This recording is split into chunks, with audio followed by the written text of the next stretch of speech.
მოგესალმებით, პატივცემულო მეგობრებო, მაყურებლებო, მსმენელებო და დღეს სტუმრად ყავს ბატონი დავით ზარდეიშვილი. ბატონ დავით, მოგესალმებით და დიდი მადლობა რომ ესტუმრეთ. მადლობა თქვენ მოწვევისთვის და მივესალმები აუდიტორიას. დიდი სიამოვნებით მივიღებ მონაწილეობას თქვენს მსჯელობაში. კი ბატონო, ჩვენ წინა პოდკასტ საკმაოდ ისეთი საინტერესო გამოხმაურებები ქონდა, გარდა ზოგადად პოზიტიურისა. და აი ამ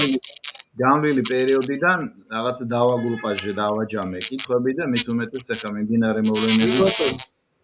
გვაძლევს ამის საშუალებას, რომ აქტუალურობა შევძინოთ ჩვენ საუბარს.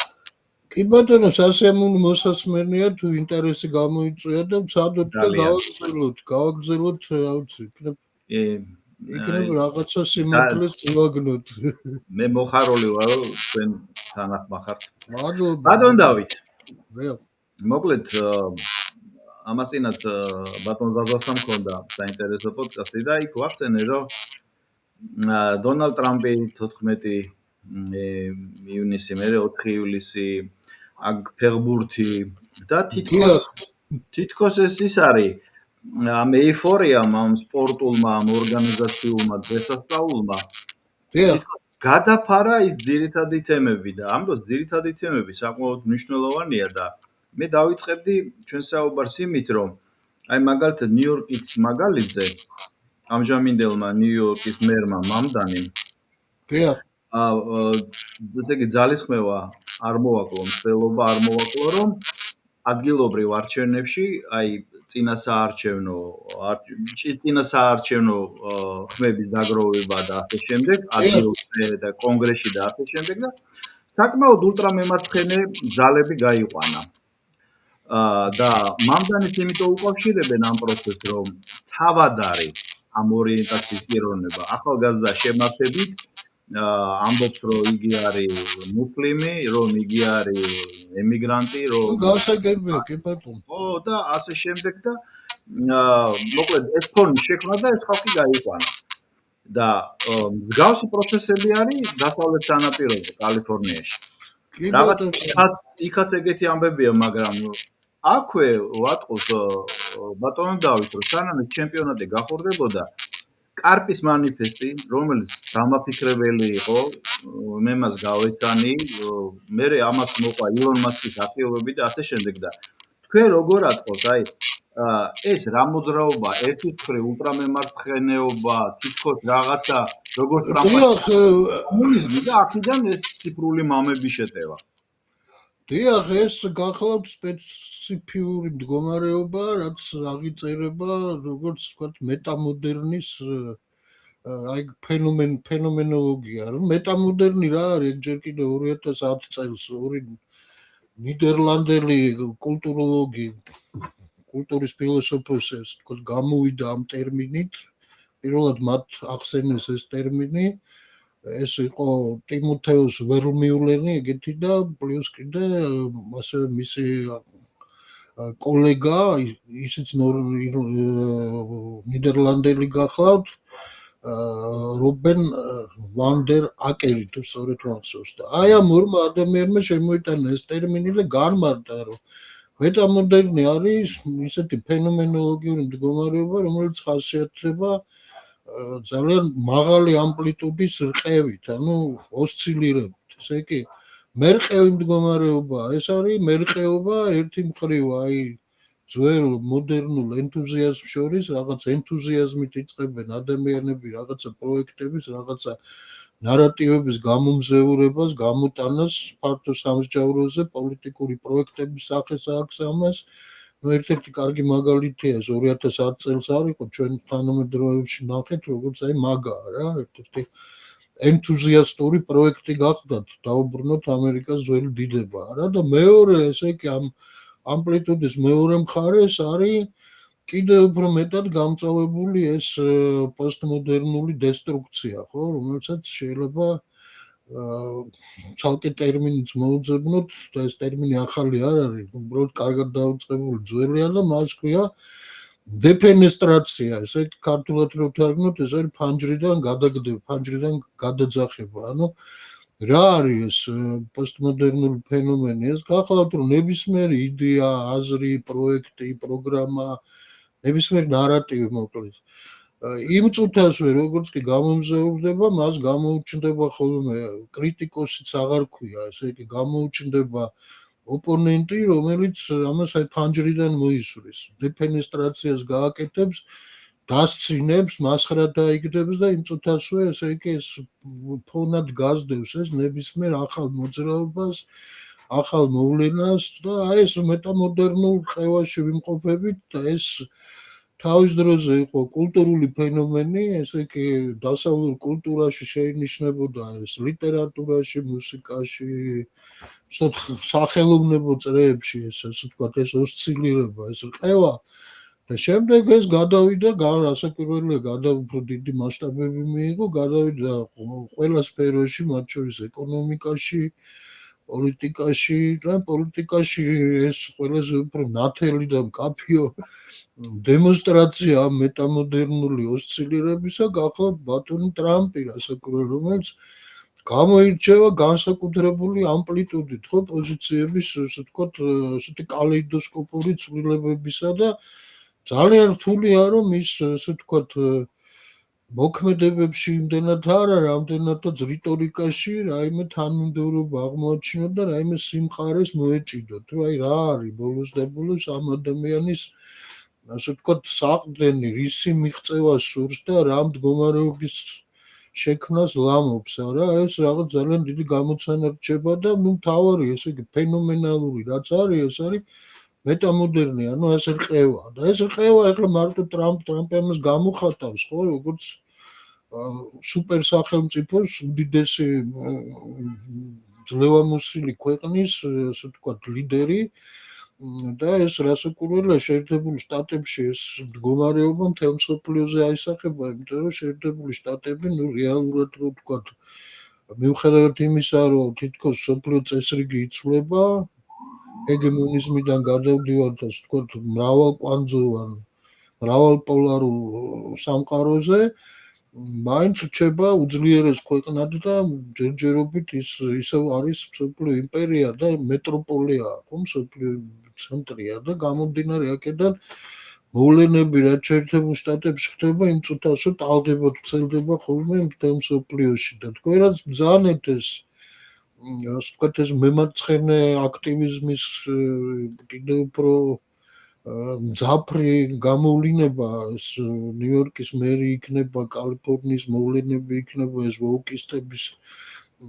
და 1000 ჯურის, ასე ვთქვათ, კულტურული მარქსისტები იქნებიან თუ კიდევ უამრავი სხვა მიმართულება რადიკალები, ხო? რომლებიც ასე ვთქვათ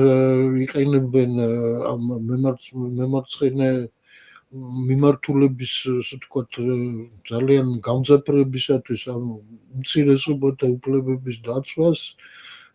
განსაკუთრებულობას გამოყოფენ, ამ იდენტობის საკითხებს აყენებენ ძალიან სერიოზული იარაღის სტატუსში, ასე ვთქვათ, და აი ეს მდგომარეობა არის და ანუ რო შევხედოთ აი ამ მეტამოდერნული რყევის გამოვლინება არის საბოლოო ჯამში რელიეფურად რო დავინახო მთელი სურათი ეგ არის. იმიტომ რა ხდება ესე კი აი მაგა გამოჩნდა ასპარეზზე გარკვეული ენთუზიაზმი ახვდა ამას და ამას მოყვა იმ წუთასვე ეს დეფენესტრაცია რა, ესე კი იმ წუთასვე ეს პოსტმოდერნული დესტრუქცია, ყველა ნარატივის დაშლა, დეკონსტრუქცია და ნუ ბუნებრივია რომ მემარცხენე მხარე ამ შემთხვევაში აი ამ დესტრუქციულობით გამოირჩევა და ყველა ასე ვთქვათ მნიშვნელოვან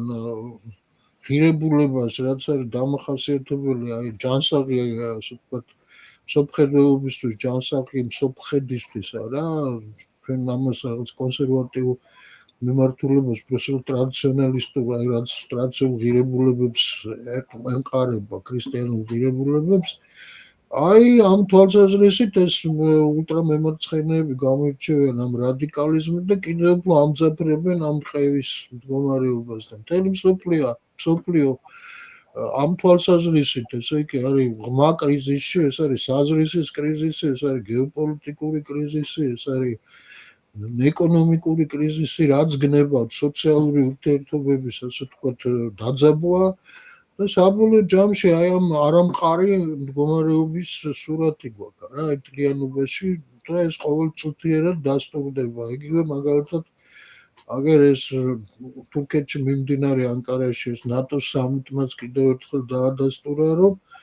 ეს ოსცილირება რყევა შიდა წინააღმდეგობების გაჩენა და რაღაც სიმყარის დაკარგვა და გარკვეულწილად სოლიდურობის დაკარგვაც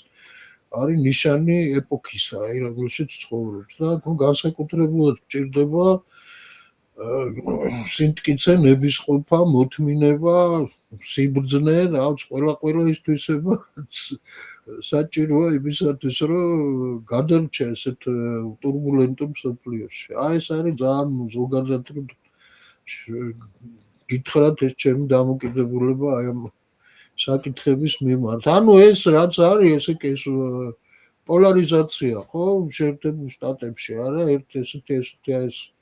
დიდი ამპლიტუდა არა და განსხვავება ამ სხვადასხვა პოლუსებს შორის ეს არის სწორედ ეს მეტამოდერნული რყევის რაც არის ეპოქალური ფენომენი ეს ვთქვათ ეპოქალური ნიშანი არის ეს ადრე არ იყო 10-15 წლის წინათ ეს არ შეიმჩნეოდა პირველად ამ ჰოლანდიელებმა შეამჩნიეს ეს როგორც კულტურული ფენომენი სახელოვნებო ასე ვთქვათ განვითარების ერთ-ერთი ნიშანი თანამედროვეობის, მაგრამ ეს გადავიდა ძალიან მძაფრად პოლიტიკაში და ეს არასტაბილურობა, ეს ყევითი მუდმივი ოსცილირების მდგომარეობა, როცა სტაბილური არაფერი აღარ არის. ერთადერთი რაც სტაბილურია, არის არასტაბილურობა, აი ეგ შეიძლება ითქვას. თქვენ სწორედ აღნიშნეთ ჩემი ხედვით ამერიკაში შეერთებულ შტატებში მიმდინარე მოვლენები არ შემოიფარგლება ამ ტერიტორიით, სადაც ახლა მეტაოდ იმყოფები, ეს ვერივით გადაეცემა, მარაოსავით გადაეცემა რასაკვირველია. და იმიტომაც მადარდებს ეს არ დაგიმალავთ იმასაც, რომ დიდი ხანია აქ ვარ და ამერიკის მორალური სახის ძიებაში ვიყავი. ნუ ნაწილობრივ ირონიით ვამბობ ამას, მაგრამ მართლა მაინტერესებდა რომ რა იყო ამ საზოგადოების ამოსავალი წერტილი ყოფიერების აი თქვენ სწორად ძანეთ საზრისიდან. სიმართლე გითხრათ მე კი არა ეს ბევრად ჩემზე მოაზროვნე ხალხი ამ საზრისის ნახვა ამერიკულ საზოგადოებაში იმდენად წრელია და მრავალფეროვანი სტატების დაყოფით რომ ვისთვის როგორ ბატონიკა ისე კი ვინ როგორ უყურებს ამას და ვისთვის რა არის მნიშვნელოვანი ვისთვის რა არის საყურადღებო ახლა საზრისი მრავალი საზრისია და ვინ რომლის მომხრია და რომლის ასე ვთქვათ მიმდევარი ეგ არის ხო მაგრამ რაც მთავარია ეგ არის ეს მდგომარეობა ეს პოსტმოდერნის მიერ მოტანილი დეკონსტრუქცია როცა აი ძალიან შესამჩნევი არის ეს როგორც კი რამე ახალი გამოჩნდება ძველზე აღარ ვლაპარაკობ ხო თქვა ტრადიციულ სისტემებზე არა ეს იქნება პოლიტიკური ფილოსოფიური თუ გნებავთ ეკონომიკური ის ნუ მრავალგზის არის გაცამტვირებული და პანჭრიდან გადაგდებული ხო და ეს პროცესი არ ჩერდება რა და ახალი გამოჩნდება რამე ნუ ვიღაცა კრიტიკოსი გამოჩნდება თუნდაც იმ ძველის ამ კრიტიკის კიდევ უარესი კრიტიკა მიდის მეორე მხარეს და ეს ყველაფერი ეს პანჭრიდან იყრება რა და პანჭრიდან იყრება იმსხვრევა დეკონსტრუირდება და ეს სოფლიო დაემსგავსა პანჭრიდან გადაყრილი რაღაცა დეფენესტრირებული იდეების პროექტების რაღაცა ნარატივების დიდ ნაგავს აყრევს თითქოს ესეთი მე რა ხდება ამ ნაგვიდან რაღაცა ესე კი ამ გადაყრილიდან რაღაცებს ამოკრეფენ შეაწეფებენ თავაზობენ როგორც რაღაც ინოვაციას და ამ ფონზე მიმდინარეობს პროცესები და ამ დროს თქვენ სწორედ აღნიშნეთ არა ესე ეს ტექნოელიტა ქმნის რაღაც ახალ სასწაულს რა აგებს ახალ ღმერთს რა ხელოვნური ინტელექტი და ეს რასაკვირველია ეს მიმართულება IT ტექნოლოგიები უკვე ყოველდღიურობაში შემოდის და ძალიან საყურადღებო რამ ახსენეთ თქვენ ეს არის პალანტირის მანიფესტი ეს კარპის მანიფესტი ნუ მასკის ასე ვთქვათ შეხედულებები მასკის ასე ვთქვათ, არ ვიცი, ეს ირონია იყო თუ ასე ვთქვათ, ცინიზმი უფრო ალბათ, რომ ესე იგი მთავრობამ უნდა ფული დაურიგოს ხალხს და ეს არის ასე ვთქვათ დღევანდელი ასე ვთქვათ ნორმალურობის ერთ-ერთი საფუძველი ეს იქნება. ანუ ამას ამბობს, რომ ადამიანები უნდა უზრუნველყონ ყოველგვარი ძალისხმევის გარეშე, ესე იგი ადამიანს შრომა არ ჭირდება, ძალისხმევის გაღება არ ჭირდება, ეს უნდა იყოს უზრუნველყოფილი მთავრობის მიერ და ჩვენ ამას შევძლებთ ტექნოლოგიით ამას ამბობს. ნუ ესე იგი მასკის დამოკიდებულება ვიცით არა, ეს მასობრივი რობოტიზაცია, მასობრივი გაციფრულება, მარსის კოლონიზაცია და ასე შემდეგ არა, რაღაცა ესე თუ დედამიწის რესურსები არ გაწუდება ამის, ჩვენ დავიწყებთ ექსპანსიას კოსმოსში და იქიდან მოვიტანთ ამ რესურსებს და ყველა იცხოვრებს ასე ვთქვათ მუქთად და ბედნიერად. ეს არის რაღაცა ტექნოკომუნიზმის რაღაცა მოდიფიკაცია რა გარკვეულ. ეხლა ეს თითქოს არ არის რადიკალური მემარცხენე ეს მასკია რა, თითქოს რაღაცა გარკვეულწილად ამ ტრადიციული ღირებულებების და ტრადიციული ორიენტაციის მომხრეა, მაგრამ მისი ასე ვთქვათ ეს ტექნორადიკალიზმი არის გამოუგნებელი. ის რუსულ კოსმიზმს ცნობილი მოვლენა რაც არის რა, იმას ბევრად აღემატება, იმიტომ რომ ჯერ პრაქტიკაში ხორციელდება და რაც შეეხება ესე იგი პალანტირს, ეს რასაკვირველი არის უკიდურესად სერიოზული რამ მომავალი ძალაუფლების განაწილებაში და განაწილებაში და პირდაპირ ასე ვთქვათ ეს არის დაარქვეს კიდეც არა, ეს არის გარკვეული ტექნოფაშიზმი, რაღაც ამ მიმართულებას ძალიან გავს. განსაკუთრებით განცხადდება იმის თავაზე, რომ ყველა არ არის ღირსი, რომ არსებობდეს არა, ესე იგი არსებობს ცივილიზაციები, რომლებსაც არავითარი წვლილი არ შეუტანიათ ამ საერთო საკაცობრიო განვითარებაში და ყოფიერებაში და ისინი რატომ უნდა იყვნენ საკითხავი ეს არის და ახლა თუ უფრო რადიკალურად გავყვებით საერთოდ ეს კარპი ეგეთ კითხვასაც სვავს რომ ამდენი ადამიანი რასაც ჭიროა რატო არის 8 მილიარდი ადამიანი რა ამბავია და რა სარგებელი მოაქვს ამას ანუ მისთვის ადამიანი როგორც ჩვენთვის არის ასე ვთქვათ ხატი და მსგავსი ღვთისა ეგრე ხო არ არის არა ის არის მისთვის რაღაცა ეკონომიკური ან რაღაცა ტექნოლოგიური ერთეული ან საერთოდ ინფორმაციის მასი რაღაცა ინფორმაციის წერტილი რაღაცა ობიექტი რომელიც ასე ვთქვათ ექვემდებარება ოპტიმიზაციას რა და ოპტიმალურ მართვას ამ სისტემას ქმნის და ქმნის მწინარე სკოლისა სადაზვერვო მიმართულებით, სამხედრო მიმართულებით, აი თვალთვალის და კონტროლის მიმართულებით, რა, პალანტირი რა არის, ეს არის უზარმაზარი ძალმოსილების მქონე ციფრული კომპანია, რომელიც ქმნის თანამედროვე ტექნოლოგიას, აი კონტროლისა და მართვის კონტროლის და, ну, რა ვიცი, რა დავარქვა. თვალთვალის და ზედამხედველობის მიმართულებებით რა ეს არის რაღაცა ესე იგი მექანიზმი რომ თუ დასჭირდა და ამას რაღაცნაირად იკვეთება ეს თემა იგივე ვთქვათ პიტერ ტილის ამ ესქატოლოგიასთან და ძალიან გავს ეს ყველაფერი დოსტოევსკის რო აქვს დიდი ინკვიზიტორია რა იმ თემას. აი ახლა მაგალითად მართლა რომ გამოჩნდეს მაცხოვარია რა და გამოეცხადოს პიტერ ტილს რა ის ზუსტად ისე მოიქცევა როგორც აღწერილია დოსტოევსკის დიდ ინკვიზიტორში. და ეს კარპი კიდე აუცილებლად მის ასე ვთქვათ დეფენესტრაციას მოახდენს რა იმ წუთაში პანჭრიდან გადააგდებს. ჯვარზეც კი არ გააკრავს ანუ ასხრათ აიგდებს და პანჭრიდან მოისურვის აი მოხდება. ღირებულებით ნაწილს მოუხსნით კლიანად. დიახ. აი გარი ასე ვთქვათ ეპოქისთვის დამახასიათებელი და რა იქნება ახლა ძალიან რთულია აქ რაიმე პროგნოზის გაკეთება, თუ კიდევ ვიმეორებ რომ რაიმე სიმყარე, აი რას შეიძლება დაეყრდნოს ადამიანი ამ ვითარებაში. ძალიან რთულია მისი ვთქვათ პროგნოზირება ალბათ. პროგნოზირება და გამოცნება. ყველაფერი წამიერად განიცდის ასე ვთქვათ დესტრუქციას, დეკონსტრუქციას და ესე იგი ენთუზიაზმით კი იწყება თითქოს არა ეს მოდერნისტვის დამახასიათებელი ზოგადად შემთხვევაში მოდერნისტვის დამახასიათებელი ენთუზიაზმიც არის რა აი მაგალითად კიდე მაგრამ ძალიან მალე წდება ხოლმე ეს ყველაფერი არა ну რა ამბავი იყო მაგალითად აი ეს ტრამპის საარჩევნო კამპანიის დროს და ბევრი თემა შეიძლება ახლა თქვა ამერიკის რეალობიდან გავიხსენოთ რა ამბავი იყო მაგალითად იგი ეპშტეინის სკანდალებთან დაკავშირებით არა რომ გაჩნდა თითქოს ენთუზიაზმი რომ ამას ბოლო მოეღება წერტილი დაესმება და ასე ვთქვათ სამართალი აღსრულდება და რაღაც სამართლიანობის დაბრუნების განცდა იყო თითქოს არა მაგრამ მოჩნდა რომ ეს სრულად ფუჭია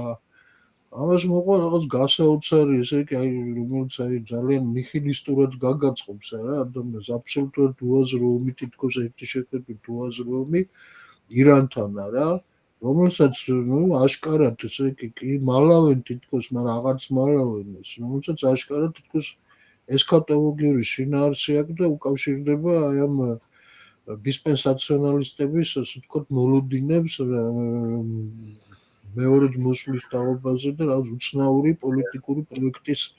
სახეს იძეს ესა რა ტაძრის მესამე ტაძრის აღდგენა შემდეგ დიდი ისრაელი შემდეგ ნუ როგორც არის მაგრამ აი ამ მდგომარეობაში ვართ აი ძალიან ხოდა მესმის თქვენი რომ ამ ვითარებაში ესე იგი საზრისის პოვნა მით უმეტეს როცა თქვენ ეპიცენტრში ხართ რა ყველა მსოფლიო მოვლენა მანდიდან იღებს პრაქტიკულად სათავეს არა და აქ რაღაცა საზრისის მიდევნება რომ აი სად არის ძარღვი რომელიც ასე ვთქვათ შეიძლება რომ ღირებული იყოს და რომელსაც უნდა მიუყვეთ და მიგვიყვანოს იქ სადაც რაღაცა ხსნა გამოჩნდება რა ეს ძალიან რთული ამბავია ზუსტად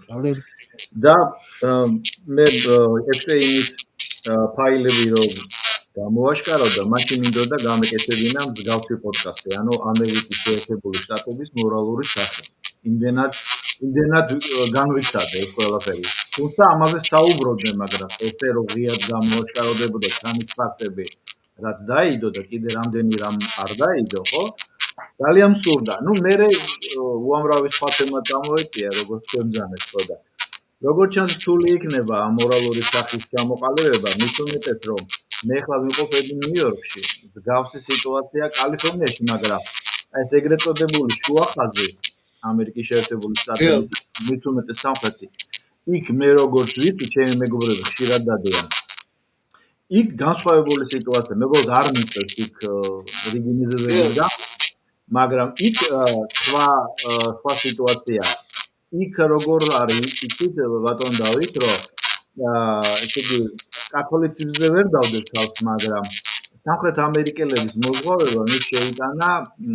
ერთგვარი ფონი რომ ხალხ ღმერთის უნდა წამდეს აქ მეორე საკითხია რა წამს და როგორ და ასე შემდეგ პროტესტანტია კათოლიკია თუ 50-იანელები და ასე შემდეგ იცით ბევრი მიმდინარეობა და ყველაზე ცუდი ის არის აი რაც მე მართლა მაშინებს ხარ მე აქ დარჩენას არ ვაპირებ მაგრამ ნუ სანამ ვარ და იცით ვიცი რომ ჩვენი პატარა ქვეყანა ამ დიდ ქვეყანაზე რაღაც გარკვეულ კორელაციაშია და აქედან არის ჩემი ინტერესები ამ ყველაფერს მიმართ რა დიდად გითხრათ ხა ხვდებით ხო ხო აი ეს არის ყველაზე ტრაგიკული რომ ამ დიდ სახელმწიფოში გარდა იმისა რომ 50 მიკროსახელმწიფოა აბსოლუტურად დიამეტრალურად განსხვავებული ხედვებია აი ეს მართლებშიც კი აი ძალიან დიდი დაპირისპირებაა დიახ ეს ბუნებრივია იმიტომ რომ ჯერ ერთი ეს ამერიკის სპეციფიკაა იმიტომ რომ მრავალფეროვნებით ის ყოველთვის გამოირჩეოდა თუმცა არსებობდა რაღაცა ესე იგი ფუნდამენტური ვექტორები რაღაც ფუნდამენტური ტენდენციები რაც საერთო ამერიკული ხასიათისა იყო რა და დღეს აი ხედავთ მაგას რომ აი საერთო ამერიკული ხასიათის ტენდენციები აი რაც არის აი ამ მდგომარეობაშია რა ესე იგი ამ ოსცილირების მდგომარეობაშია წამდაუწო ხდება ესე იგი შეცვლა ესე იგი აი პოლუსების თითქოს შეცვლა გადათამაშება აქტუალობის გაჩენა, ახალი აქტუალობის და მე წამიერად, ყისიერად დაკარგვა ამ აქტუალობის დეფენესტრაცია ისევ ამ ტერმინს გამოვიყენებ ეს მათ შორის რელიგიური ომების დროს წარმოშობილი ტერმინი გახლავთ და პირდაპირ გაგებით მოხდა ეს. ეს არის ცნობილი 1618 წელს ცნობილი პრაღის ორი დეფენესტრაცია. პირველი მოხდა აი ხუსიტების აჯანყების დროს. ხუსიტები ეს ხუსიტები ის იან ხუსი რო იყო ეს დიდი ჩეხი ვთქვათ რეფორმაციის ერთ-ერთი წამომწყებია რა ეს არის მე-15 ეგ იყო პრაღის პირველი ასე ვთქვათ დეფენესტრაცია როცა აჯანყებული ბრბო შევარდა ქალაქის რატუშაში და ეს საბჭოს ქალაქის საბჭოს წევრები გადმოყარა პირდაპირ გაგებით გადმოყარა ფანჯრიდან და ეს განმეორდა მე 1618 წელს აი რელიგიური ომები რო დაიწყო აი მაშინაც დაახლოებით მსგავსი რამ მოხდა და ეს ტერმინი შემოგვჭა ისტორიას როგორც რელიგიური ომებისთვის დამახასიათებელი ეს დაუნდობლობა ანტიტოლერანტიზმი ესე იგი მიუღებლობა სრული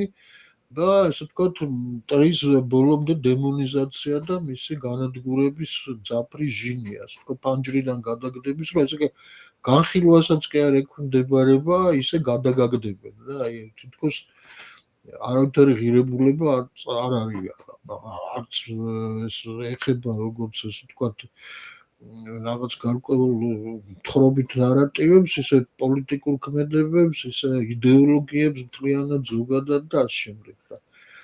აი ამ მდგომარეობაში ვართ და აი ეს რაღაცა საერთო ამერიკული ტენდენცია აი რა არის, ხო, რაღაცა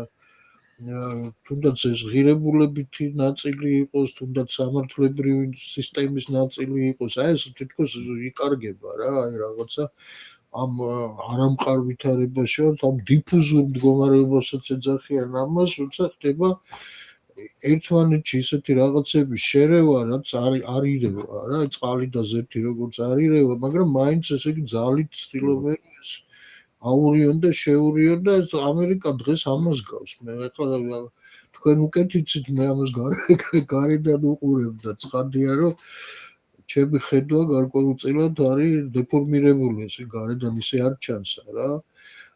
მაგრამ აი ისეთი ვითარება არის და ეს მე მთელ მსოფლიოზე ვრცელდება თითქოს რაღაცა შეურეველის შერევას აღხურციელებს ვიღაცა ვინ არის ეს ვიღაცა რთული სათქმელია და იღებს ისეთ მდგომარეობას რაც პირველ რიგში აწყობს აი ამ სწორედ ამ ტექნოელიტას რა რაც უფრო ესეთი არაპროგნოზირებადი, არამყარი, დიფუზიური მდგომარეობა შეიქმნება, აი მით უფრო მეტი ასე ვთქვათ, მოლოდინი გაჩნდება იმისა, რომ ეს ტექნოლოგიური გამოსავალი მოიძებნოს, რაც პალანტირსობს, არა, რომ ესე მოხდეს ძალაუფლების კონცენტრაცია, სახელმწიფოდან ეს ძალაუფლება გადავიდეს უკვე კორპორაციების ხელში, უბრალოდ იმ კორპორაციის ხელში, რომელსაც ეს კარპი წარმოადგენს და რეალურად მას უკვე ტექნოლოგიურად შეუძლია რომ საერთოდ გვერდზე გაწიოს დღევანდელი ასე ვთქვათ ეს ხელისუფლებებია რა და ეს მისი ეს მანიფესტი ეგ არის რომ ესე იგი ამას კი გააკეთებდა ტექნოლოგიურად ამის შესაძლებლობა უკვე აქვს მაგრამ ამას სჭირდება ლეგიტიმაცია რა და რაღაცა ლეგიტიმაციის საფუძვლებს ქნეს ესე იგი ამბობს რომ აი ამ სილიკონის ველმა უნდა აიღოს პასუხისმგებლობა მართვაზე და ეს პრაქტიკულად არის გამოწვევა დღევანდელი სახელმწიფოსია რა თუ ესე იგი მან აიღო პასუხისმგებლობა მის სახელმწიფოს შემდეგი ლოგიკური კითხვა ეგ იქნება რომ ესენი ვიღა არიან ეს ტრამპი იქნება ბაიდენი იქნება ნიუ-იორკის მერი იქნება კალიფორნიის გუბერნატორი თუ ეს ხალხი საერთოდ ვინ არის რა საჭიროა რა ეს კითხვა აუცილებლად დაისმება ლოგიკურად აქამდე ეს მდგომარეობა და ამიტომ ეს აწყობთ აი ეს არეულობა აი ეს დიფუზიის შექმნა მათ აწყობთ და რასაკვირველია აწყობთ ეს ომების ეპოქაც რა ეს მოგეხსენებათ არის ესეთი ცნობილი ისტორიკოსია ხო ვალენშტეინი რომელსაც ეკუთვნის ეს ცნობილი თეზისია ისტორიული ხედვა ეს უფრო ისტორიოსოფიურია ვიდრე კონკრეტულად ისტორიული რომ დიდ ეპოქაში შესვლა საკაცობრიო დიდ ასე ვთქვათ ტემპორაში რა, არა ქრონოში, ტემპორაში, ეპოქაში, ჟამში შესვლა და გამოსვლა არის სარკისებრად სიმეტრიული. აქ რას გულისხმობ, როგორც ესე იგი მოდერნში კაცობრიობა შევიდა 30 წლიანი ომით, რელიგიური ომით, მაშინ ევროპაში და მთელ მსოფლიოში გახდა ეს ეგეც ის არის, ხო, მოდერნისტვის დამახასიათებელია, რომ დასავლეთი გახდა მსოფლიო ცივილიზაციის, ასე ვთქვათ, სიმბოლო მთლიანობაში. მთელი მსოფლიოს და არა მარტო ვთქვათ კონკრეტულად ევროპის ან ევროატლანტური სივრცისა რა და აი როგორც შევიდა მოდერნულ მდგომარეობაში ომებით, რელიგიური ომებით, ისევე იქნება სარკისებრად სიმეტრიულად მოხდება ასეთივე ომებით, რომელსაც ეს დეფენესტრაცია ახლავს თან აუცილებლად, აი დეფენესტრაციული ომებით, ესეთი ახალი ტერმინიც შემოგვეგონა რა, რომ ესე დეფენესტრაციული ომები, ყველაფრის ხდება გადაგდება, გაბიაკდება. ცინიზმი საშინელი რა, აი როგორც ერთმანეთის მიმართ, ესე იგი თითქოს უკვე არასერიოზულში გადასული ზიზღი და მტრობაა რა, აი როგორც ეს ანტირუსული ფობიური განწყობები არის, უკვე რომელსაც არავითარ რაციონალური საზრისი უკვე აღარ აქვს და ახსნაც აღარ აქვს. უბრალოდ ეგრეა და მოვჭა და პირიქით ასევე არა, იქ თუ დაუშვათ საპირისპირო მხარეს ვინია, ნუ ერთმანეთს სიმეტრიულია ეს, მაგრამ აი ამ მდგომარეობიდან გამოსვლა ხდება, ხო? გამოსვლა ხდება მოდერნიდან უკვე პოსტმოდერნი გავიარეთ და აი მეტამოდერნში მოვედით, როცა ესე იგი აღარაფერი მყარი აღარ არის. ყველაფერი ირყევა, ყველაფერი არეულია და ნუ როგორ გინდა აქ გადარჩეთ თული სათქმელია, ერთადერთი ღუზა, რასაც შეიძლება მოიჭიდო არის ალბათ ის რასაც ჩვენ ქართველები ვეძახით ჯულსა რა, რაც ისტორიულად ქონდა და რაც არის მთლიანობაში სიმართლის, სამართლიანობის, სამართლის ერთობლიობა და ნუ რასაკვირველია ეს ყველაფერი ერთიანდება აი ლიტურგიულობის, ანუ კეთილმსახურობის პრინციპით, რომ სიკეთის მხარეს უნდა იყო, უნდა ემსახურო სიკეთეს და სიმართლეს, სამართლიანობას და სამართალს მაშინ განიცდე, აი ამ შემთხვევაში ხდება, მოდის ეს განცდა რა, რასაც განცდა შეიძლება თარგმნოთ როგორც ხა დღევანდელი ფილოსოფია, რასაც ეძახის კვალიასა რა, აი არსებობს ცნობიერების რთული პრობლემა რა, რომელიც ავსტრალიელმა ფილოსოფოსმა ჩალმერსმა, დევიდ ჩალმერსმა დააფიქსირა, რომ ესე იგი არსებობს ცნობიერების იული პრობლემა და რთული პრობლემა. რთულ პრობლემაზე დღევანდელ თანამედროვე მეცნიერებას, რომელიც პრაქტიკულად პრეტენზიას აცხადებს ყოვლის მცოდნეობაზე, პასუხი არ აქვს. ვერავით ვერ ხვდება და არ არის ამისი ახსნა არ არსებობს, რომ რატომ არის მაგალითად წითელი ფერი აი ასეთი განცდილი, ასეთნაირად განცდილი ყოველი ადამიანის მიერ. ეხლა ადამიანი ხო ტალღის სიგრძეს არ განიცდის და ხوارზუმ არამედ უშუალოდ პირდაპირ ამ ეუფლება ეს განცდაში შემოდის პირდაპირ ეს სიცოცხლეა რა, ისევე როგორც ტკივილი, ისევე როგორც ნებისმიერი ასე ვთქვათ ემოცია, ეს იქნება მტრობა, მეგობრობა, ზიზღი, სიყვარული, შური,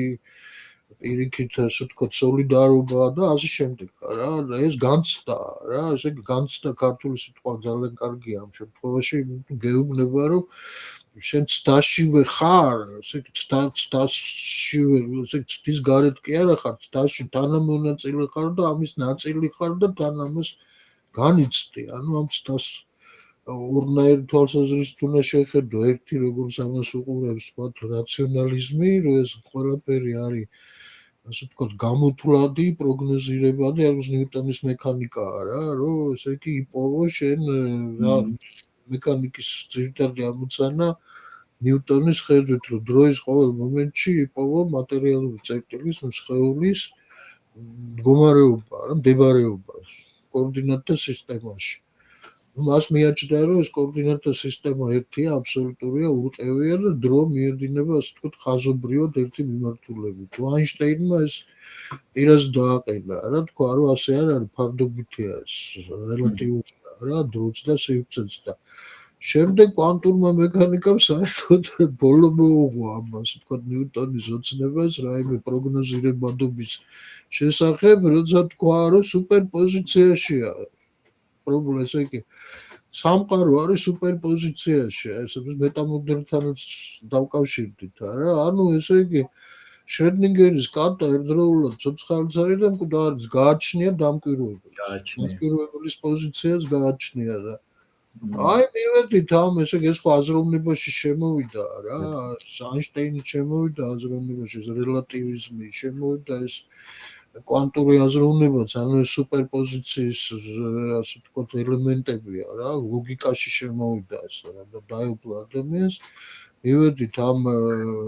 პოსტმოდერნამდე სადაც აი გაჩნდა ესეთი ტერმინი ხო პოსტსიმართლე რომელიც არც სიმართლე არც ტყუილია აი რაღაც სუპერპოზიცია ისიც არის და ესიც არის და ესეთი ვერაწონი ხო და ნიუტონის სასწორით რომელიც ცალსახად გეუბნება მდგომარეობას დროსა და სივრცეში ვერ არ იზომება ეს მაგრამ განცდება ეს განცდა ყوارსა წასვლა ეს კვალი ესე აი ასეთ მდგომარეობაში ვართ და ერთადერთი ესე იგი უნდა ადაპტირდეს ადამიანი ეს ყველა ეპოქის ადამიანს თავისი ჯვარი აქვს და ეს ჩვენი ეპოქის ადამიანები ვართ და ჩვენი ჯვარი ეთყობა ესეც ავიტანოთ, გადავიტანოთ და გავუძლოთ უნდა ის. ბატონ დავით, ერთი ეს გასაგებია ეს ულტრამემარცხენე ახალი თაობა რომელიც აპროტესტებს ფაქტობრივად ყველაფერს, ანუ დასაშვებია ყველაფერი, რა მნიშვნელობა აქვს ეს აღსარებლობას, იდენტობას და ასე შემდეგ, გასაგებია. თემა ერთ-ერთმა რესპონდენტმა ნოდარ კაპანაძემ რაღაცაზე ვახსენე, რომ კომუნისტები მოდიან და კომუნისტები კი არა, ნეოტროტსკისტები არიან და ალბათ მასწავლებელი არიან. და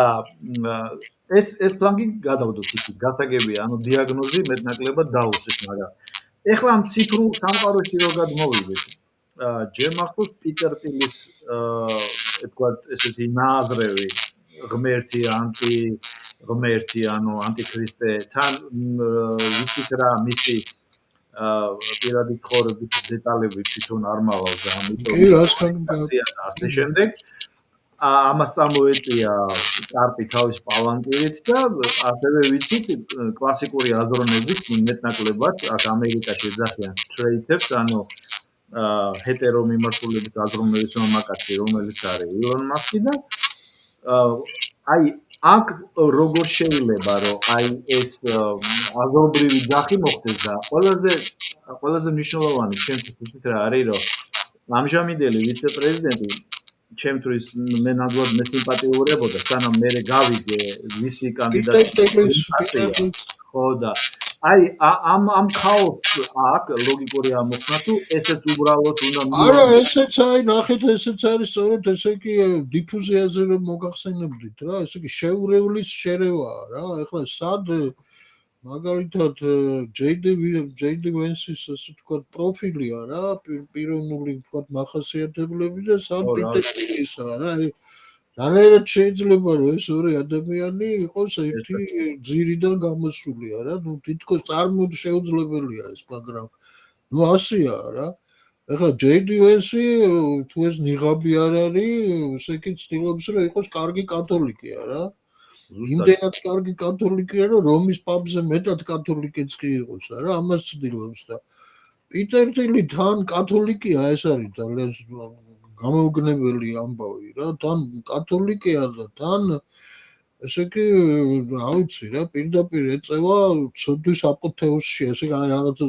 ესე იგი პირდაპირ ქადაგებს მწვალებლობას ხო პრაქტიკულად ქადაგებს იმას რომ ანტიქრისტე ის კი არ არის როგორც ჩვენ ხედავდით ამას თქო ტრადიციული ქრისტიანული სწავლებით არამედ ანტიქრისტე ის არის ვინც ანტიქრისტეთი გვაშინებს მაგას ამბობს რა უბრალოდ ეგრეა და ეხლა ეკლესია ყოველდღე რომ მიდიხართ იქ მივდივართ იქ და ამ ქრისტიანულ ქადაგებას უსმენთ რა ესე იგი გვეუბნება გვასწავლის რომ ცოდვებს ეკრძალებინთ ან მოერიდეთ ან ცოდულ ცხოვრებას და პიტერ ტილი პირიქით ამბობს, რა ვინც მაგას გვეუბნება, რომ ცოდვებს მოერიდეთ და ნუ სცოდავთ რა, ის არის სწორედ ანტიქრისტები. გამოუგნებელია რა, ესე კი ეს ინვერსია რაც მოხდა, ესე შემოbrunება რაღაცა გამოუგნებელია ამ თვალსაზრისით და ეს არის სწორედ შეურევლის შერევა რა, ესე კი და თან თუ გავითვალისწინებთ რაციონალური ახსნა ამას არ არის. არა მე ვერ ესე კი ეს არის სწორედ ეს ეპოქალური აი რაღაცა უცნაური და მე აქ ვერ ვხედავ რაღაცა ესე კი აქ რაიმე რაღაცა სუპერპოზიციური მდგომარეობა არის, ისიც არის, ესეც არის, შეურევლის შერევა ხდება და გამოუგნებელია, რომ ესეთი ადამიანი, რომლის იმედი მეც ჰქონდა, თქვენ სულად ესე კი გასაგებია ეს. მე მას მოვიაზრებდი მომავალ პრეზიდენტად. დიახ, და თან ესეთი განსაკუთრებულ სიმპათიას იწვევდა რა, ეს ჯერ კიდე თქვათ ბაიდენის დროს, როცა იყო როცა იყო შეერთებული შტატების კონგრესმენი და მაშინ მისი გამოსვლები იყო ძალიან ასე ვთქვათ საკმაოდ მაღალი ემოციური მუხტის მატარებელი, როცა აკრიტიკებდა რა ამ ყველაფერს. დიახ, და აი უცნაურია რომ ეს პიტერ ტილის შვილობილია პრაქტიკულად, ესეთი მდგომარეობა არის და გამძიმე არ სიტუაცია. შეეხება თვითონ პიტერ ტილს ეს კიდევ გამოცანად რჩება რა, ის არის ერთი ცნობილი ფრანგული წარმოშობის ფილოსოფოსის მოწაფე, ის არის თვითონ არის ინტელექტუალი, ხო? ის არ არის ესე ვთქვათ რა თქმა უნდა. ისეთი ადამიანი, რომელსაც შემთხვევით აღმოჩნდება მოვლენათა ეპიცენტრშია რა, ეს მისი ასე ვთქვათ ინტელექტუალური დაძაბულობის შედეგია, რა მდგომარეობაც აქვს ახლა მას. დიდი ძალისხმევის შედეგია და მას კარგი მომზადება აქვს შესანიშნავი და რა გითხრათ რა, ესე იგი თვითონ ესეც რახან ეს ესე იგი ბეჭდების ბრძანებულიდან აიღო, ხო? სახელიც პალანტირი ხო? დიახ, რასაკურე პალანტირი, სადაც პალანტირია, იქ ასე ვთქვათ სხვა გმირების, ესე იგი ამ ბეჭდების ბრძანებლის გმირებიც არიან, იქ ჰობიტებიც უნდა იყვნენ, იქ გენდალფიც უნდა იყოს, იქ მეფეც უნდა იყოს და იქ უნდა იყოს ასე ვთქვათ ეს საურონი და მისი კოშკი და მთელი ამბები რა, აუცილებლად ეს არის და როგორი წარმოდგენები აქვს კონკრეტულად ვის რა როლი განუმზადა ამ პიტერ ტილმა ეგ არის საინტერესო. ახლა მაგას ჩვენ არ გვეტყვის, მაგრამ თვითონ რომ პალანტირის მფლობელია, ეს უკვე ძალიან მრავლისმეტყველია რა. ეს პალანტირი არის ეს რო გავიხსენოთ ეს ბეჭდების ბრძანებელი ყოვლის მხედელი ქვა, რომელიც შემდეგ ბოროტების სამსახურში აღმოჩნდება რა და ნუ ეს ძალიან მნიშვნელოვანი ამბავია და არ არის ასე ვთქვათ შემთხვევით არც ეს სახელი და ეს პირდაპირ არის ერთგვარი მანიფესტია რა, თვითონ სახელია უკვე მანიფესტი, რომ არაფერი არ ვთქვათ, აი თვითონ პალანტირის მანიფესტის სიტყვა წყობა თვითონ პალანტირი წარმოედგინეთ იმ გაგებით როგორც არის ბეჭდების ბრძანებელში და აი მისი მანიფესტი რა უნდა იყოს რა და აი ეს ძალიან საინტერესო ამბავია. მაგრამ ბრძანეთ რაღაც ამბობდი და გადაწყვეტე. არა ეს ამისი თქვა მინდა ესე იგი აი თქვენაც მოიყვანეთ მაგალითად ეს ჯეიდი ბენსი, პიტერ ტილი, ეს პალანტირი, ეს ყველაფერი არის სწორედ აი მისი დემონსტრაცია დიფუზურობის, ანუ შეურევლის შერევის, ესე იგი ამ იმავდროულად ეს მეტამოდერნული ოსცილაციის, ანუ რყევის ძალიან უცნაური რამე არის, რომ ერთდროულად შეიძლება თურმე იყო კათოლიკეც და დაუფარავად იყო ასე ვთქვათ განსხვავებული სექსუალური ორიენტაციის ადამიანიც რა, ერთდროულად არის შესაძლებელი. თან იცით როგორ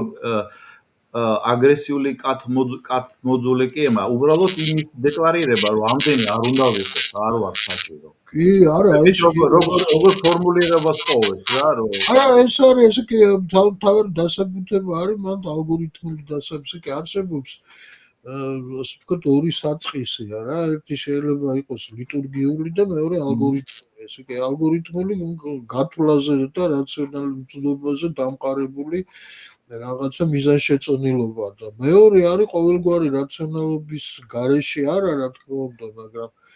უწინარესად ესე იგი პრიორიტეტული არის კეთილმსახურება რა ლიტურგია. ახლა ლიტურგია აუცილებლად არ არის ეს საღვთო ლიტურგია რა, რაც ეკლესიაში აღესრულება და ღვთისმსახურებას გულისხმობს და ეგ მთელი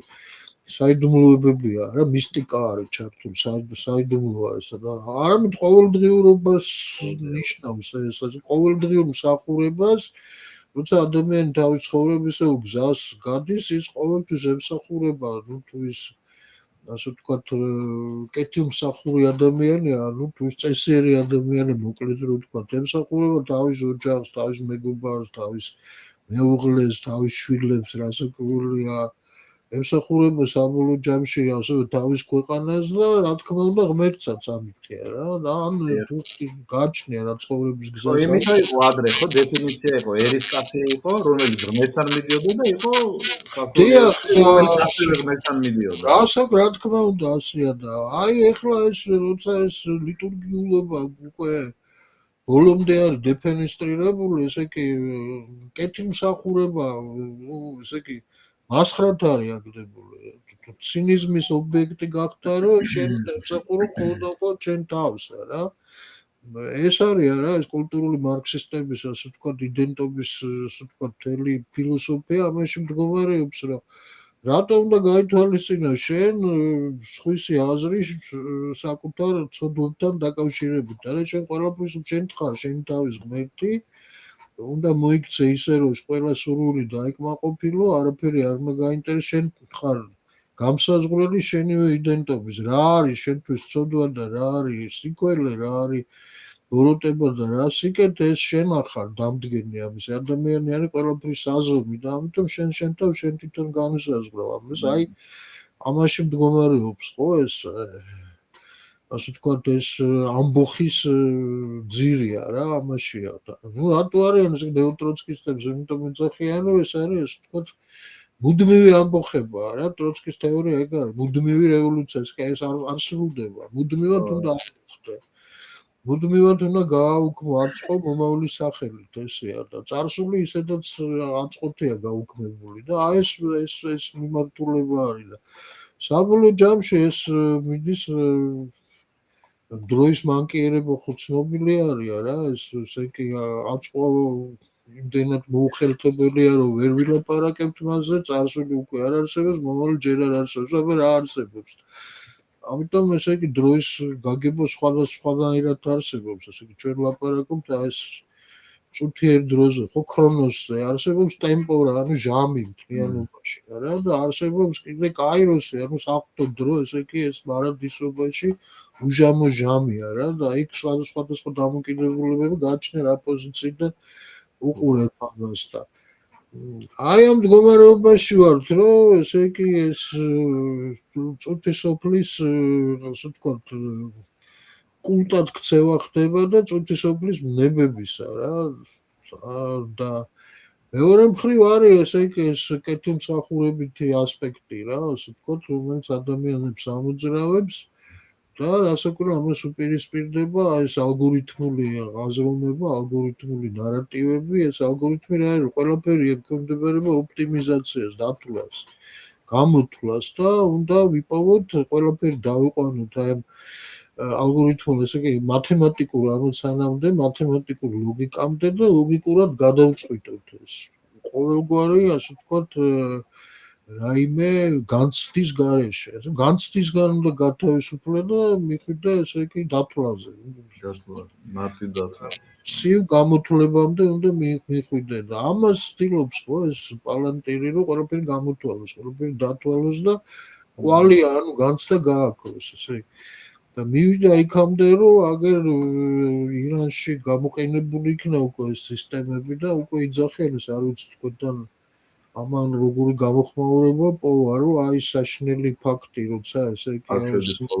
ბავშვების აფეთქეს ეს წინასწარ იყო ესე ვთქვათ გათვლილი გამოთვლილი ნუ გარკვეულ რეაქციებზე ეს უბრალოდ იყო გათვლილი ესე იგი თუ შეიძლება ვივარაუდოთ ესე ხელოვნურმა ინტელექტმა პალანტირისა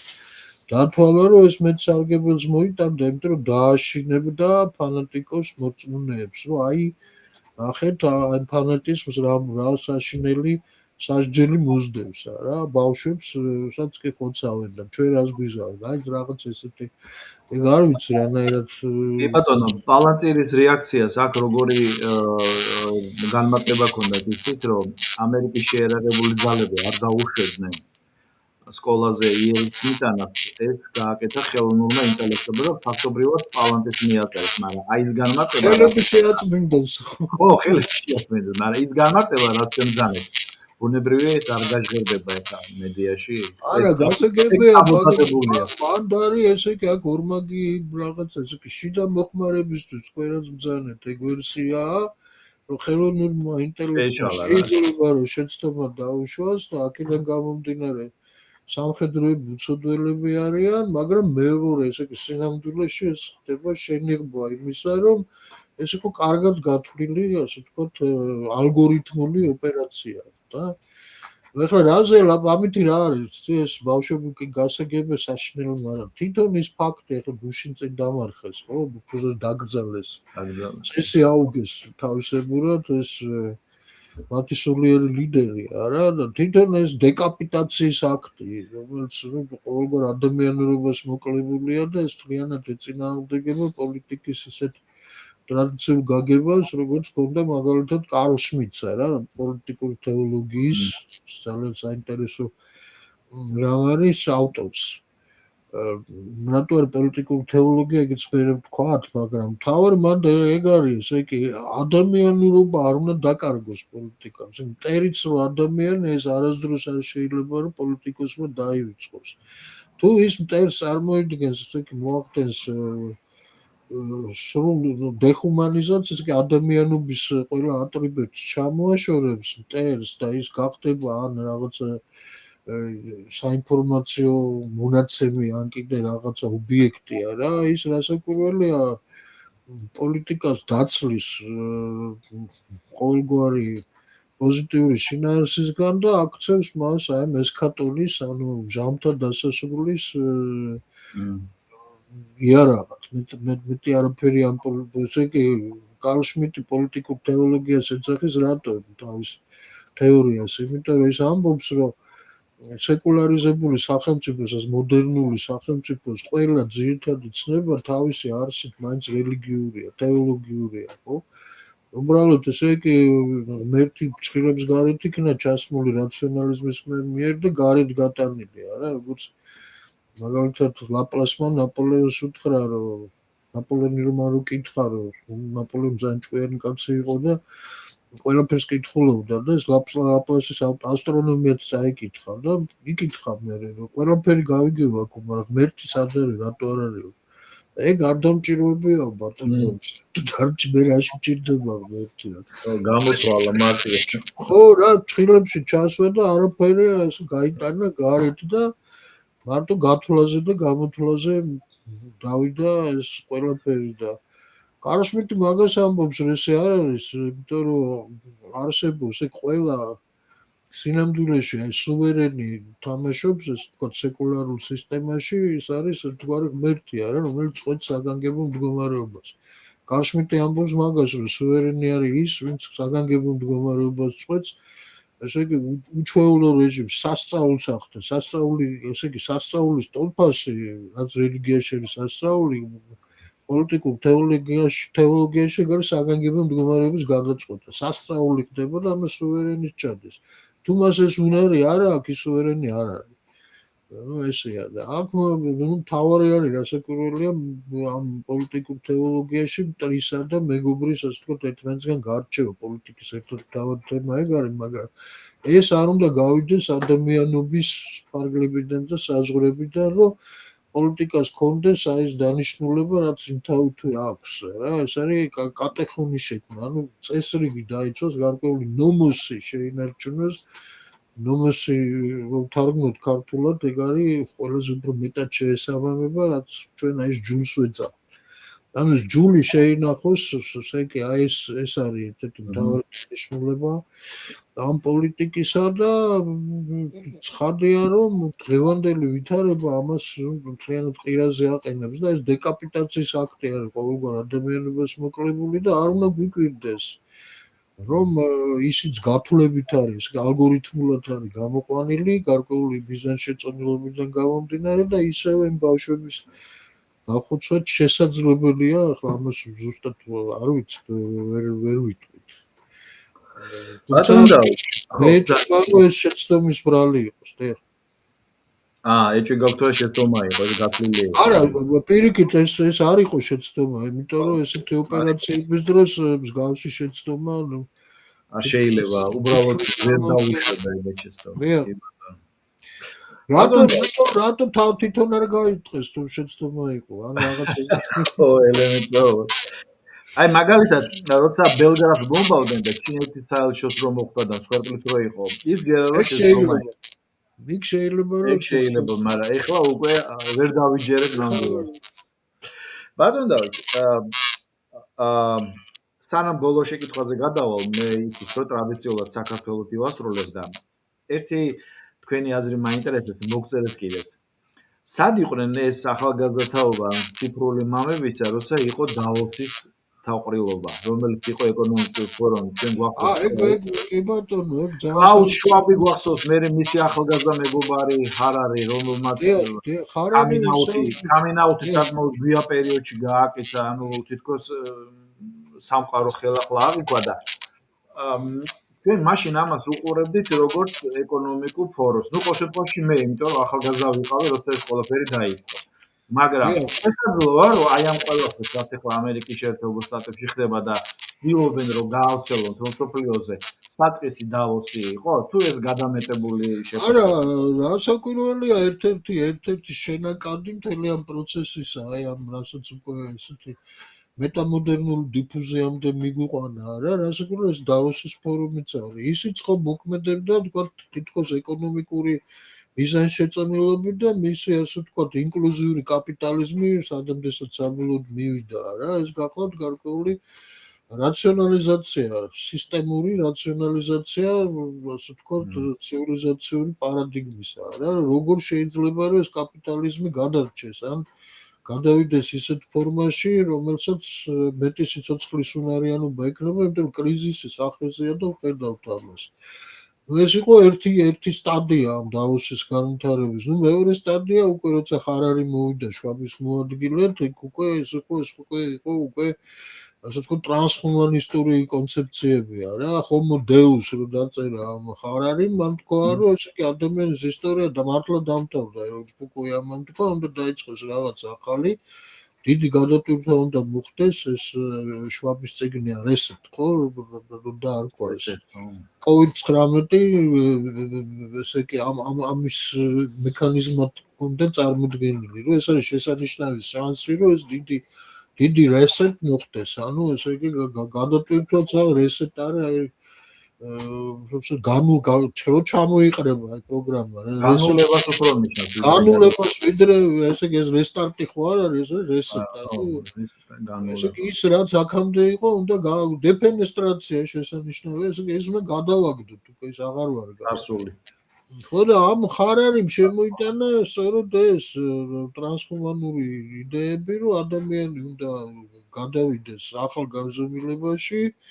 ტექნოლოგიების მეშვეობით უნდა მოხდეს ერთგვარი სინთეზი ტექნოლოგიისა და ბიოლოგიური ადამიანისა, ანუ ესე კიბერნეტიკული ორგანიზმისა და ბიოლოგიური ორგანიზმისა რაღაცა გარკვეული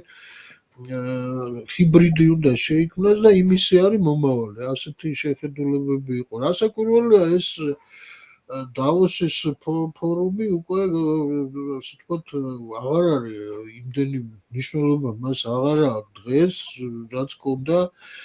აი ამ დიფუზურ ომებამდე კიდე ერთი ახალი ტერმინი გზადაგზა ტერმინებს ვიგონებთ არა დაიწყო 25 წლის წინ დაიწყო მე მგონი ყველა ეს არ არის ახალი ტერმინი დიფუზური ომი არა დავოსის ფორუმის არა დავოსი ბევრად მე რის თქმა მინდა რომ ესე კი ამის თქმა მინდა რომ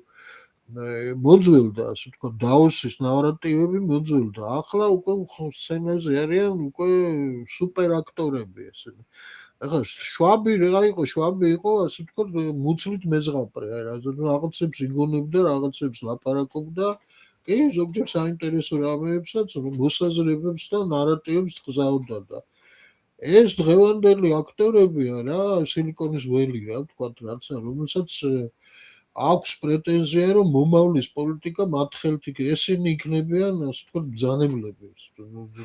მაგრამ როგორც ჩანს საწყისი იდეებისა გენერირება იქიდან მოხდა. იქიდან ასაკო ეს ერთ-ერთი შენაკადი იყო, მაგრამ ესე კი ესენი სწორედ უყოდ განვითარებული აქვს უკვე, ესე კი ეს იდეები უკვე მიყვანილი აქვს უკვე ტექნოლოგიური განხორციელების ფაზაში და ეს ხელოვნური ინტელექტი და საბოლოო ჯამში ესე კი სინთეზი ბიოლოგიისა და ტექნოლოგიისა უკვე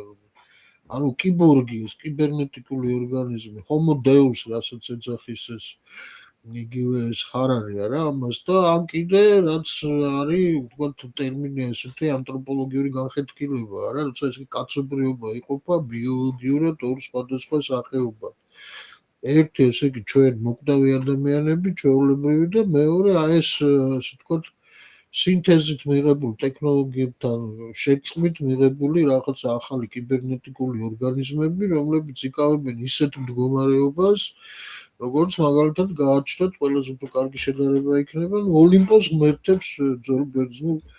მითოლოგიაში არა ისინი ცხოვრობენ ცალკე სადღაც ოლიმპოზე უკვდავები არიან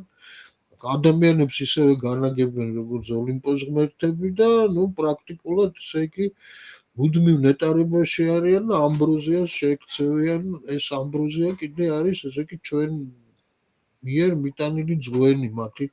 სამსახურად რა აი ესეთი რაღაცა ესეთი წარმოდგენები აქვთ დღევანდელ ელიტებს სამყაროზე მთლიანად კაცობრიობის ბედიღბალზე ესე კი ისინი ამას ეს არ არის ასე ვთქვათ მხოლოდ და მხოლოდ რაღაცა შეთქმულების თეორია ну რაღაცა შეთქმულების თეორიის ელემენტები რო აქვს ეს კარგად მესმის მაგრამ ეს არ არის მხოლოდ შეთქმულების თეორია სამწუხაროდ ეს არის რაღაცა ასე ვთქვათ ტენდენცია რომელიც უკვე აშკარად ჩანს და გამოსჭვის აგერ პირდაპირ აგერ ეს პალანტირის მანიფესტი პრაქტიკულად ამისი დემონსტრაცია პრაქტიკულად ეგ არის 99 წელი იყო ბატონ დავითი და მაშინ გამოვიდა მატრიცა მე ვთქვი რომ შესაძლებელი იყო და მე რო წავედი და რო ვნახე მაინც როგორც ჩანს ახალგაზრდა ვიყავი ამ ინფორმაციული ველისთვის რაშიც მოვხდი მე მეორჯერაც ვიყავი მე DVD-ზე ვნახე მოკლე და ეხლაც მა კოლექციაში ხო და საქმე რაშია იცით რომ მე მგონა რომ ეს ვაჩოვსკების ნააზრევი იყო და მე რაც ვაჩოვსკებმა გააკეთეს უკვე ეჭვი შემეპარა და მე მოვიძიე და ვნახე რომ ეს ყველაფერი ეფუძნებოდა ვინმე ფრანკ წერალს მე არ მაქვს მისი ლიტერატურას გაცნობილი რა ხო და რომელსაც ჰქონდა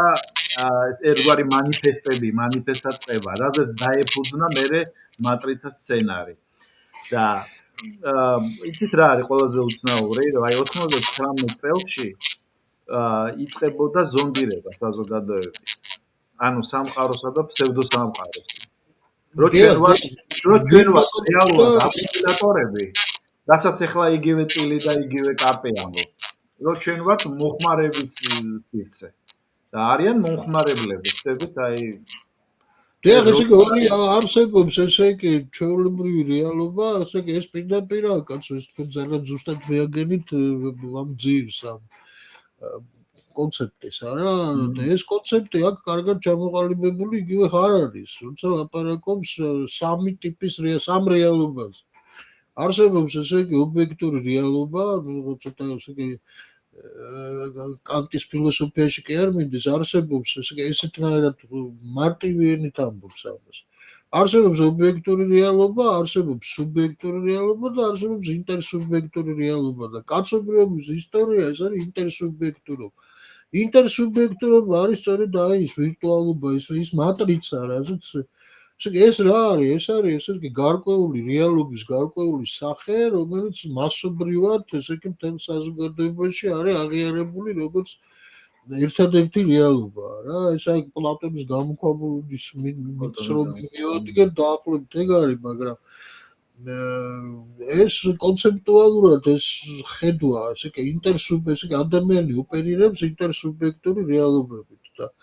ეს ხარ არის პრაქტიკულად არ ამბობს ამას ღიად, მაგრამ ნუ რეალური მთელი კონტექსტი მისი ის არის, რომ ბრძანებელი მომავლის აი ეს homo deus იქნება ის, ვინც ამ ინტერსუბიექტური რეალობებით манипуляციას დაიწყებს, რა,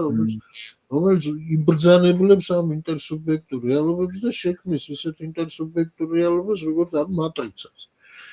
და ეს უკვე პოლიტიკური ნარატივების დონეზე, პოლიტიკური პროექტების დონეზეა უკვე და პალანტირი არის ერთ-ერთი, ასე ვთქვათ, ასეთი პროექტია, ის ქმნის რაღაც გარკვეულ ინტერსუბიექტურობას, რომელსაც მართავს თვითონ. აი რას აკეთებს, ხო, ესე იგი მონაცემთა დიდი მასივი არის, რომელსაც თვითონ აჯგუფებს, ახარისხებს, გარკვეულ ალგორითმებში აქცევს და გადაწყვეტილების მიმღებებს, ჯერ ის თვითონ თვითონ არ არის გადაწყვეტილების მიმღებები, სხვები არიან, მაგრამ ის აწვევს უკვე მზა გადაწყვეტილებას, ასე ვთქვათ, ანუ ესე იგი ის მატრიცაში აცხოვრებს იმათ, ვინც უნდა მართა, ესე იგი მართველი კი არ მართავს, არამედ მატრიცა მართავს იმ მართველს, აი ესე. ეხლა რასაკვირველია, იგივე დეკაპიტაციის აქტი ან ეს ირანში განხორციელებული ეს შეტევებია რა, მაინც და მაინც ეხლა ტრაგიკულ მოვლენას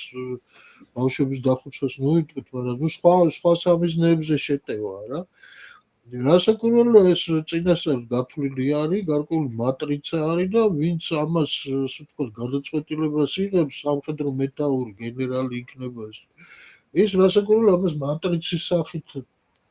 აწვდიან და იმას კი არ ეუბნებიან, დასაბუთება კი არ ჭერ პირდაპირ, ეთქვია, რომ ეს სამიზნეები არის შერჩეული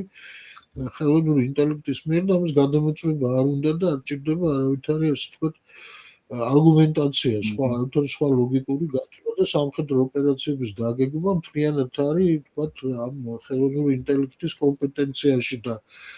ეს გენერალი გადაწყვეტილების მიმღები ამას უბრალოდ ადასტურებს. ანუ ესე იგი მატრიცას ჯერჯერობით ჭირდება ვერიფიკაცია, ანუ დადასტურება.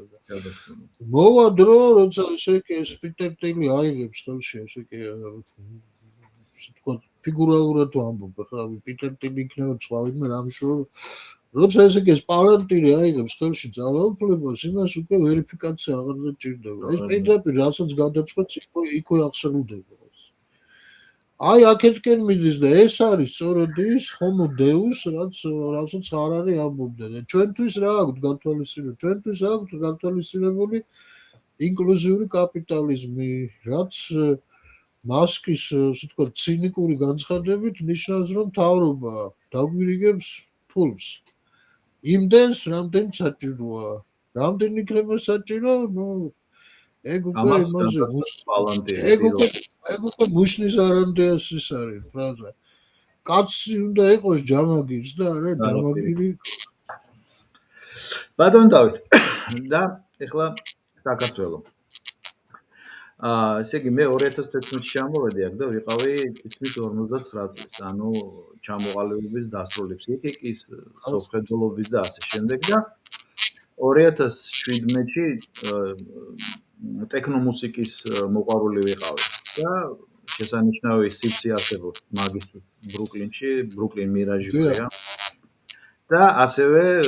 ბუნებრივია მქონდა საშუალება წავედი და ვნახე ეს ყველაფერი, მაშინ გამოდიოდა კარგად მახსოვს ესეთი ტექნომუსიკის ერთ-ერთი ლიდერია, ბედუინი ქვია, ბრუკლინელი ბიჭები ფათაშორის წარმოშობით, ოღონდ გამიგია მოკლედ იქ რო შევედი ამ სივრცეში, ნუ ტექნომუსიკა იცით რა არის, ცოტა ფსიქოდელია წერა და ინსტალაცია იყო ისეთი ბატონო დავით, ისეთი ინსტალაცია იყო, რომ ის 3 საათ ნახევარი მე თამამად შეიძლება ითქვას, რომ ვიყავი სხვა სამყაროში, მაგრამ მე მშველოდა ის, რომ საღიგონებით შევდიოდი, საღიგონებით გამოდიოდი. ამის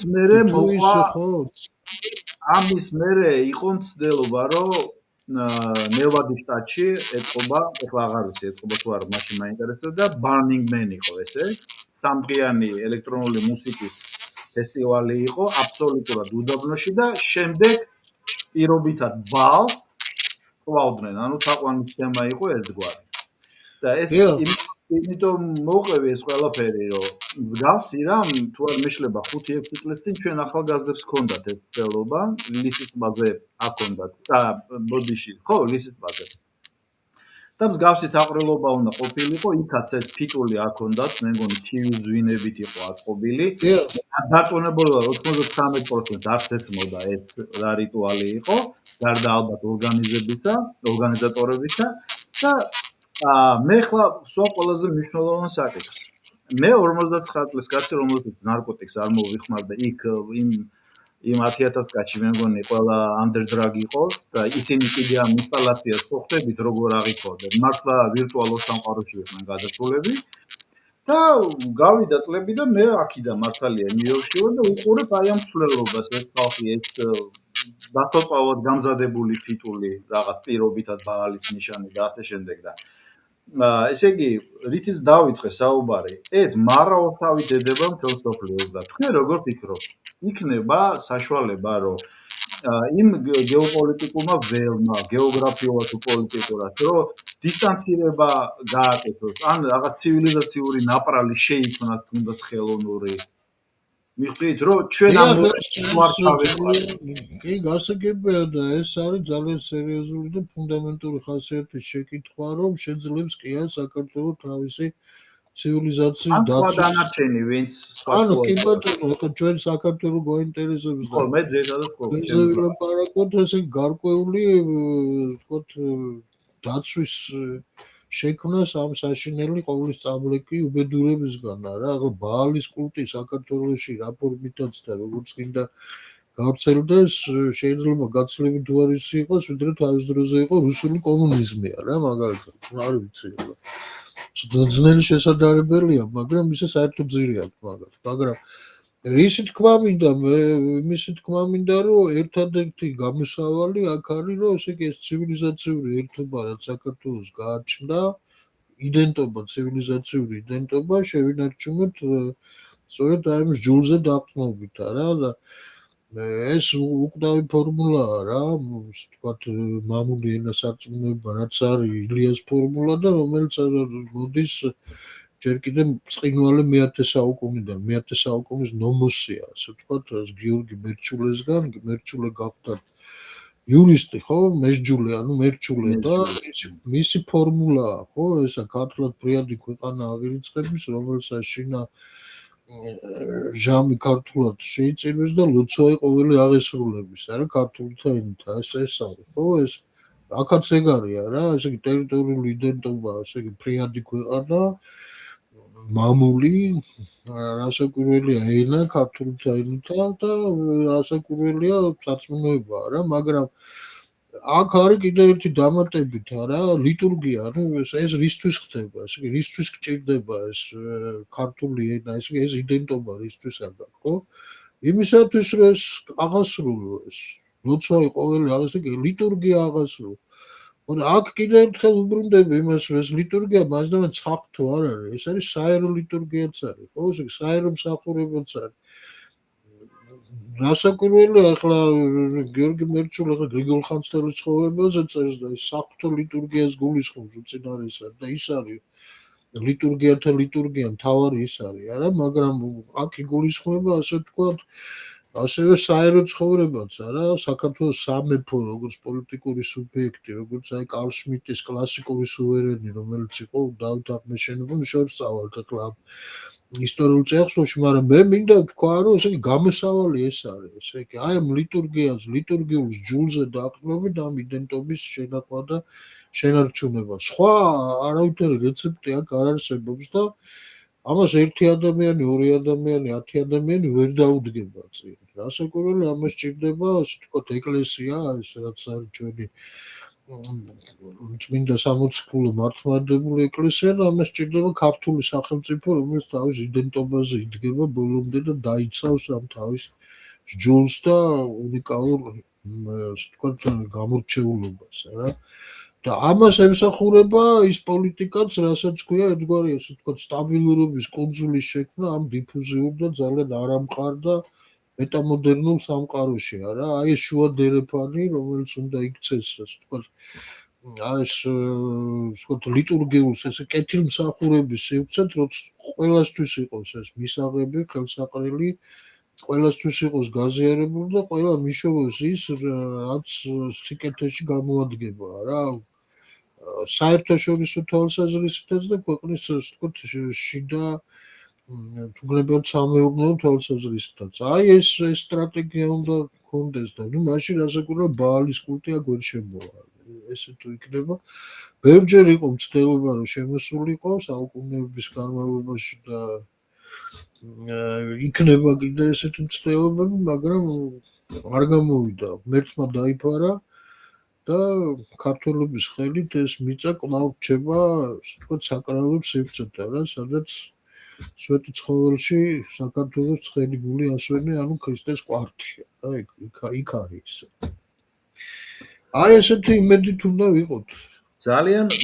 კარგი ბატონო დავით და სიმართლე გითხრათ საერო ლიტურგია მე თქვენგან გავიგე მე რატომაც ლიტურგია ყოველს მეგონა საერო არა ასე ლიტურგია არ ბერძნული სიტყვა და სწორედ მაგას ნიშნავს სახურება საჯარო მსახურება ხო და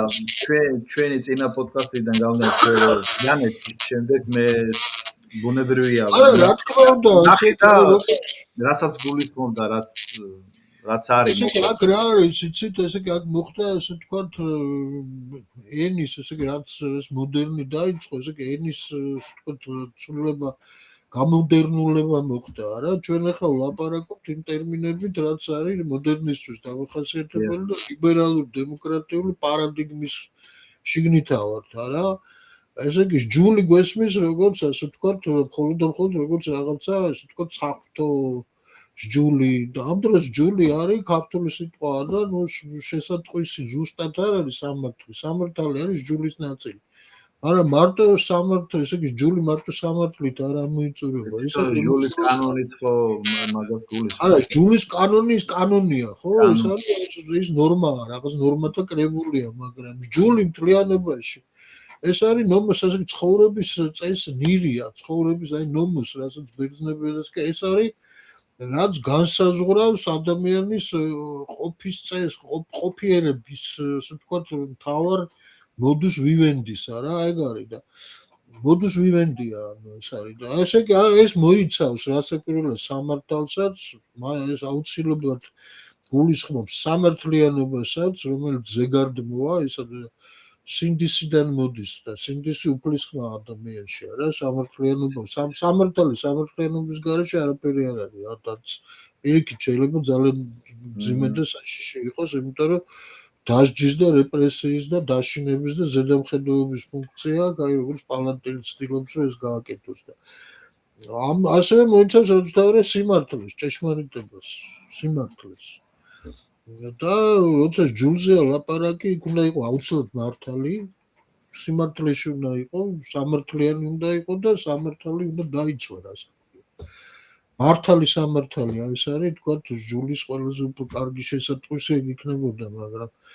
ეგ ტერმინი ესე იგი ჩვენ მოცილებული გვაქვს თავიდან ლაპარაკობთ ხოლმე პოზიტიურ სამართალზე ეს მოდერნში რაც არის და ასე ვთქვათ მოცილებული გვაქვს ასე ვთქვათ ლიტურგიულობაც და თუ ვინმე დღეს ლიტურგიულობაზე დაიწყებს ლაპარაკს ის რასაკვირველია გაიგება ძალიან ვიწრო მნიშვნელობით როგორც საფრთხო წესის ასე იგი როგორც ეკლესიური მსახურება მოკლედ რომ ვთქვათ საფრთხო მსახურება მაგრამ ლიტურგიულობა არის ასე ვთქვათ პრინციპი საერთოდ ქართული სახელმწიფოს აგებისა და მოწყობისა და იმ იერარქიისა, რასაც ვთქვათ, ქართული არეოპაგული ცნობიერება ეძახდა დასების იერარქიას, ესე იგი დასების წყობას, დასთა წყობ. აი რუსთავში რო არის ზესთ წყობთა წყობა რა. ესე იგი არავინ ცოდნა რას მომცემს ფილოსოფოსთა ბრძნობისა, მათ ვისწავლედით მოგვეცეს შეკრა ზესთ წყობთა წყობისა რა და ეს წყობთა წყობა ესე იგი ამ დასებს გულისხმობს, ამ გარკვეულ იერარქიას გულისხმობს და ეს დასები განაწილებული არის ლიტურგიაში და ეს არ არის ასე ყველა მხოლოდ საფრთხო ლიტურგია ლიტურგიაში თავისი ვალდებულებების მიხედვით და იმ პასუხისმგებლობის მიხედვით რაც მთლიანობაში იმ ერთობას რასაც ქვია სახელმწიფო და ერი ჭირდება ესეთი სისტემა ქონდა ჩვენ ეს რასაკვირველია მოდერნმა ამისი სრული დეფენესტრაცია მოახდინა ანუ გადააგდო ფანჯრიდან და ააგო თითქოს აი ეს რაციონალური სისტემა რაშიც ახლა ვცხოვრობ და სად მიდის ეს ცარიელი რაციონალობა ამას აგერ კი ვხედავთ რა ეს მიდის იქ რომ არავითარი ღირებულება ამას აღარა გარდა იმისა რომ ასე ვთქვათ, ვინმე სახელად ალექს კარპი იტყვის, რომ შენ არაფრის მაქნისი არ ახარ, არაფრის მაქნისი ადამიანი არ ახარ, შენ არაფრის შექმნა არ შეგიძლია და მოდი რა, გამთავისუფლდები შენგან და ღირაკზე ერთი თითის დაჭერით წაგშლის. საერთოდ გაანულებს ყველაფერს. დიახ. ბატონ დავით, უღრმესი მადლობა ამ საინტერესო მადლობა. იმიტომ რომ ძალიან მნიშვნელოვან თემებს შევეხეთ და მე ვთვლი რომ ჩემი ერთწლიანი ამ პოდკასტერობის პერიოდში მე მგონი ყველაზე მნიშვნელოვანი პოდკასტი ჩავწერე. ძალიან სასიამოვნოა ამის მოსმენა და იმიტომ რომ თქვენ თუ რაღაც ინტერესი აღძარი ეს ჩემთვის დიდი დამიჯერეთ ძალიან დიდი არა მარტო ჩემში არამედ ვინც ჩვენ გვისმენს მართლა მნიშვნელოვანი პოდკასტი იყო ეს ღრმად მე არ მისაუბრია ამ თემებზე და პატივისცემულო მაყურებლებო ვინც თქვენ ამ ვიდეოს ნახავთ ვისთვისაც ეს მნიშვნელოვანი იქნება თქვენთვის და რო წარმოიდგინოთ რა არის აშშ დღევანდელი მორალური სახე და რა ელი ზოგადად სოფლიოს ხო ძალიან თუ გააზიარეთ რა ბევრი ნახავს ამ ვიდეოს მით უკეთესი ყველასთვის მართლაც ვინც ნახავს რომ შემეცნებაში მოვიდეს ამ ყველაფრისა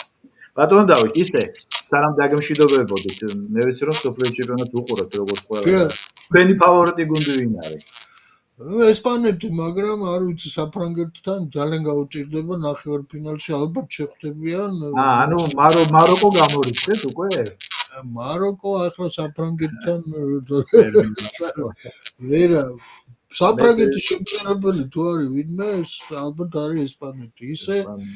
ну ვერც არგენტინა შეაჩერებს ახლა შეიძლება ახლა თეორიული შანსიც და მეტიც არის რომ ისე განმეორდეს ფინალი გასულ ანუ არგენტინას მაგრამ ნახოთ არ ვიცი ჩემთვისაც ესპანეთი არის ფავორიტი ახლა რო გითხრათ რომ გულშემატკივრობ საქართველოს რასობ საქართველო არ არის მაგრამ ესე იგი ესპანეთის თამაშს ასე ვთქვათ პატივს სცემდა როგორც გუნდს და როგორც ფეხბურთს მე რამდენი წელია უკვე ესპანეთს უჭირავს რაღაც სიმაღლე და არ ჩამოდის ანუ მე რამდენი ჩემპიონატია გინდა ევროპა გინდა